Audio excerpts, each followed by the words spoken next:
Hey, we're back at the wild, and today we're gonna go and check out one of the most important parts of the wild is the construction side of things. We're always changing, always adding, always remodeling, doing everything that we can do to improve not only our visitors' experience, but our animal care, our animal welfare, all aspects of taking care of the animals. We never stop, we're always adding, always improving. The construction just keeps going. The wilds all started the beginning about 13 to 14 years ago. It started with one property, and we've been fortunate to grow to many different properties over the course of the last 13, 14 years. It's very important to have these other locations because we use them for our animal housing in the wintertime or quarantine areas. If we have animals get sick, we can move them away from the other animals while they get better, while they fight off whatever they have to do, while our vet takes care of them. And it really ensures the overall safety and health of the other animals and gives them a spot where they can be calm and transition and get the attention that they need. Along with the farms that we have, we try to be as self-sufficient as possible. We do all our own hay, which we go through roughly about 20,000 bales a year. So that's pretty extensive of cutting, raking, planting. There's a lot to it. So it's a zoo, but we're also agricultural, we're a working farm. We have so much going on, and with all the different properties, it ensures that we have enough room to do everything we do and continue to grow, because the growth never stops at the wild. We've got a lot of stuff coming up, a lot of different things, all within, I would say, roughly a 2-mile radius of the original wild animal park. We're trying to create really just a place for families to go, people to enjoy, all in the Chittenango area. So one of the things that we feel like keeps people coming back to the wild is that we're constantly improving, changing, and we actually have a construction crew that is on full-time all year round of 3 to 4 people. They're always building new stuff. We're learning new things. We build fake rocks, we build fake trees. There's so much to it, but then we'll remodel an old barn for our quarantine areas, for veterinary areas, all the different aspects of running the zoo. When I started, I really didn't know how much necessarily was involved, and it's very extensive, and we make sure that we provide the best facilities for the animals, and a lot of that is through construction, working, and never being satisfied. Going into our 12th season, if any of the visitors came our first year, nothing is the same. We really don't have anything the first couple years that we built still standing. We built it back then. We've come up with other ways. We tear down the enclosures. We build bigger, better, always try to think out of the box.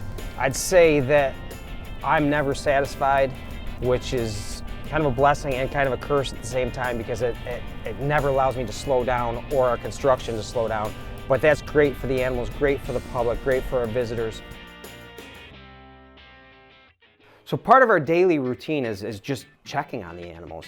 It's very important to make sure that they're healthy, that they don't need any veterinary attention. And this animal that we're checking on now is one of our newest additions to the wild. This is an African penguin chick that we are very excited about because we actually had this chick hatch at the wild. We currently have 12 African penguins at the park. We have 6 males, 6 females, and that was part of the goal with bringing them in, is hopefully to get them to reproduce to help with the captive population. So this penguin chick, the incubation period was right around 50 days, so we had to be patient with it. We waited and waited, and finally the chick hatched out. It is amazing how rapidly they grow. Our chick here is about 2 months old now. When they're born, they're very small, but they grow very rapidly. That's because being a bird and where they're located, they can easily become prey, so they need to grow very, very fast. Now, as we continue to go through our animal checks, we will go look at our sloth. So one of our main focuses at the Wild Animal Park is animal-human interaction. We are able to really do that in a lot of different ways. One of the ways that we've come to find out that is very effective with getting people to appreciate the animals and the need for conservation is our animal encounters. We're in our animal encounter building where we have otter encounters, we have sloth encounters, and we're going to show you our sloth in this enclosure over here.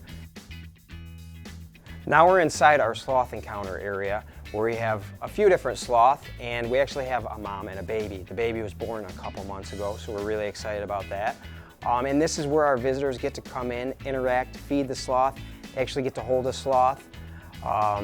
These guys are one of the slowest moving animals on the planet, but it's a very, very interactive, exciting encounter.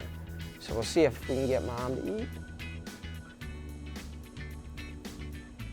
Our encounters are very important, not just for the fact of that you're getting to interact with the animals, it's that you get to learn about them, the need to protect them, about their natural habitat, if there's destruction, deforestation, what we can do.